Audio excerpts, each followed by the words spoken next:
Bonjour à tous et à toutes. Bienvenue à l'émission Témoignages de vie. Je m'appelle Alex Saraf. Je suis votre animateur des radios.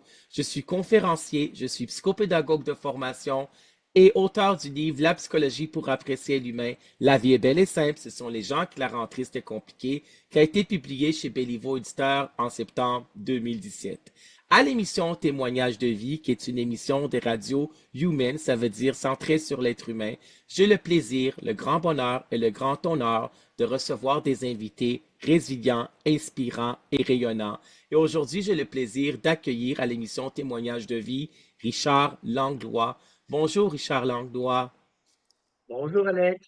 Bonjour, comment ça va? Ben, ça va bien. On est dans une période d'instabilité là, parce que je viens de prendre ma retraite, mais ça va se placer tranquillement pas vite. Oui, donc on pourrait se tutoyer pendant l'entrevue. Est-ce que c'est correct? Bien sûr.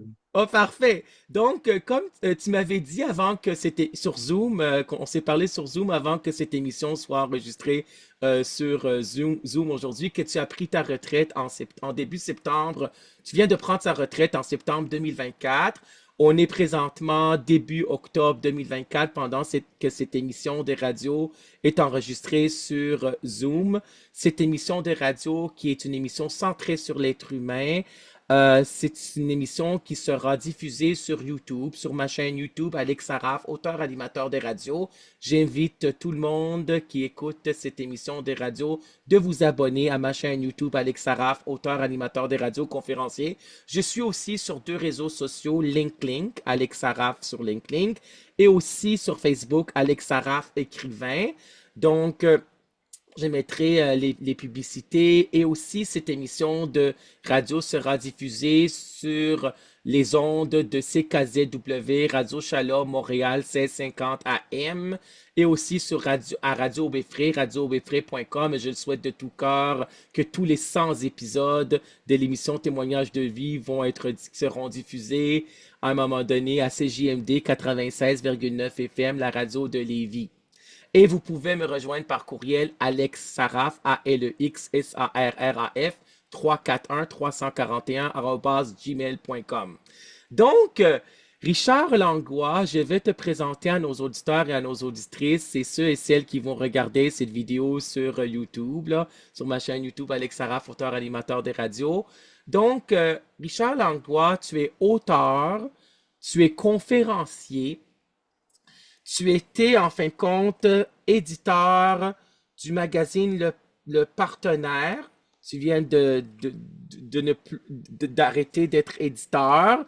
Tu as des formations universitaires, vraiment beaucoup de formations universitaires. Tu as un certificat en théologie. Tu as un baccalauréat en récréologie. Puis tu as un baccalauréat en enseignement au primaire. Donc, comme tu m'avais dit, je pense que ça a pris 8 ans de faire toutes ces formations-là, c'est ça? Ben, ça a pris 8 ans pour le certificat en théologie. OK. C'était parcimonieux, et Oui. tandis que les deux baccalauréats, ça a été 3 ans intensifs là, à chaque fois. OK. Euh, Donc, c'est quand même 6 plus 8, ça avait fait 14 années d'université. Génial. on peut le voir comme ça. Oui, on peut le voir comme ça. Tu as aussi animé des ateliers. Tu es formateur aussi. Tu as animé des groupes d'entraide. Tu as animé des causeries aussi. Donc, tu es auteur de 5 livres. Donc, j'ai écouté tes entrevues sur YouTube récemment, en 2023-2024, là, pour la saison 2023-2024. Tu as passé à Folie Douce, Oui. à Canal M. J'ai écouté cette émission de radio à Folie Douce à laquelle tu as été invité, un invité que tu as participé animé par Yvan Bougeot. Donc, c'est ça. Donc, moi aussi, j'ai passé à Folie Douce, là. Donc, Mais oui, c'est oui, intéressant, c'est c'est intéressant. intéressant, Polydouce, là. Ouais, ouais, mais Canal M, c'est tout à côté de chez moi, là. Donc, Folie Douce, j'ai passé une fois, il y a quelques années, pour mon livre La psychologie pour apprécier l'humain. Donc, Et j'ai écouté aussi, tu avais fait aussi d'autres entrevues aussi là sur YouTube. Donc, tu es l'auteur de 5 livres. Moi, j'ai 2 de tes livres aujourd'hui. J'ai acheté sur Amazon parce que ça fait quand même. Le premier livre a été publié en 2004, Le fragile équilibre, que je montre à l'écran. Ça Donc, me fait, c'est très drôle pour moi de voir cette jaquette de volume parce que ce livre-là a été réédité en 2016, hein? ah Donc, oui! oui, absolument. Ok, Ça, c'est génial! c'est oui, c'est ça. C'est un best-seller qui avait été édité aux éditions Le Dauphin Blanc tout d'abord. Et Oui. puis, c'est Marcel Broquet qui l'a réédité. Quand il l'a relu, il dit, Richard, on repasse dedans, puis on le relance, ce livre-là. Alors, puis même, j'aimerais ça en faire une troisième édition si c'était possible. Oui, donc la deuxième édition 2016, c'est chez quelle maison d'édition que ça a été réédité? C'est avec Marcel Broquet. OK, parfait. Donc, le Dauphin blanc, moi, je l'ai acheté sur Amazon, là. La première édition 2004. Le fragile équilibre, témoignages et réflexions sur la maniaco-dépression et la santé mentale. C'est sûr que Ouais, le maniaco-dépression, ça a été changé. On dit maintenant trouble bipolaire. Et on parle ouais, du spectre de la bipolarité, parce qu'il y a des degrés différents de bipolaire. Il y a aussi les types de bipolaire, donc on va en parler aujourd'hui. Donc ça, ouais. c'est le Dauphin blanc, mais c'est sûr que ça a été réédité en 2016, là. Moi, j'ai l'ancienne édition. Puis j'ai acheté aussi sur Amazon le livre, ton livre, qui est un best-seller aussi, j'imagine, Ces mots qui dérangent. Ben, écoute, c'est un livre qui est venu après, hein, Oui, puis c'est ça, exactement. effectivement, bon, il est question de lutte je dirais, démystification, de Oui, lutte à stigmatisation. C'est venu, c'est peut-être un livre qui est venu avant son temps. Il y en est oui, venu d'autres après. Il est venu un oui, livre qui s'appelle Un phare sur ma route, par oui, exemple. oui, OK, alors ça, c'est un livre dans lequel je raconte un épisode psychotique que j'ai vécu en 2008. oui, Et puis, c'est ma conjointe et moi qui le racontons. Donc, oui, c'est très, très intéressant parce qu'on a la vision du membre de l'entourage en même temps. Alors, c'est particulier. Puis, en plus de la réédition du Fragile Équilibre, ben, il est arrivé aussi ce qu'on appelle le dernier petit bébé. Alors, oui, c'est sur le sentier étoilé. C'est un oui, livre que j'anime cette fois-là. Donc, un livre dans lequel on retrouve différents témoignages de personnes qui ont vécu toutes sortes de choses parce que, tu sais, on est porté à penser, tu sais, bon, une personne qui vit avec un trouble bipolaire comme moi j'ai vécu, bon, mais tu sais, une crise, c'est cute, mais tout le monde peut vivre toutes sortes de crises très différentes les unes ouais. des autres. Alors, j'ai amené là-dedans différents témoignages. Puis dans la deuxième partie, bien là, on parle je suis allé chercher des gens qui avaient quelque chose à dire sur des sujets en particulier, la santé globale, les membres de l'entourage, Oui, évidemment la lutte à stigmatisation, et puis je termine toujours, moi, j'aime beaucoup terminer par ça, c'est tout ce qui est promotion et prévention de la santé, parce que je me dis tout le temps, on est dans le curatif continuellement. Il faudrait à un moment donné penser que on pourrait peut-être éviter à certains moments d'être dans le curatif si on faisait de la vraie prévention et de la vraie promotion de la santé.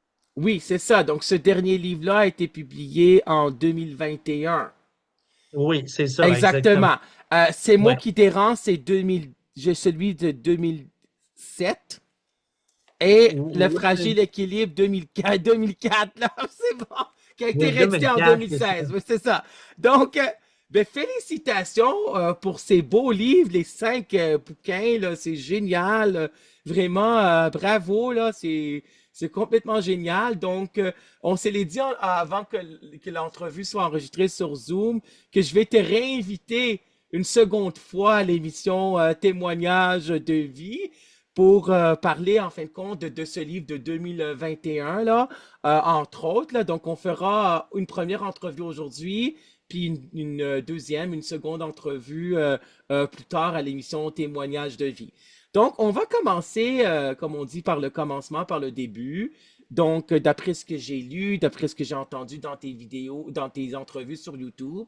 Donc, ça a commencé en 1996, ça veut dire au milieu des années 90, que tu as vécu, en fin de compte, c'était la première phase de manie, je pense. C'est ça? Oui, Donc, exactement. juste pour répéter, pour savoir, pour dire aux gens c'est quoi, c'est que avant on parlait de maniaco-dépression, puis là, pendant des années, il y avait un débat, on voulait changer le mot maniaco-dépression, parce que c'était péjoratif de dire que la personne était maniaque, tu sais. Donc, la phase de manie, en fin de compte, c'est la personne, entre autres, là, je donne des exemples, c'est la personne qui va...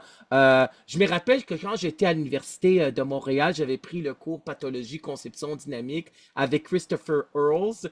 Il avait fait, en fin de compte, il le fait encore, je pense, il l'avait fait pendant plusieurs années. Il actait, en fin de compte, une personne qui est en phase maniaque, en fin de compte. Puis il avait dit à un moment donné, je pense que c'était lui ou quelqu'un, ou un autre psychologue qui était un autre de mes professeurs à l'Université de Montréal au baccalauréat en psychologie, parce que j'ai le baccalauréat spécialisé en psychologie, puis la maîtrise en psychopédagogie, qui est un champ de spécialisation en psychologie.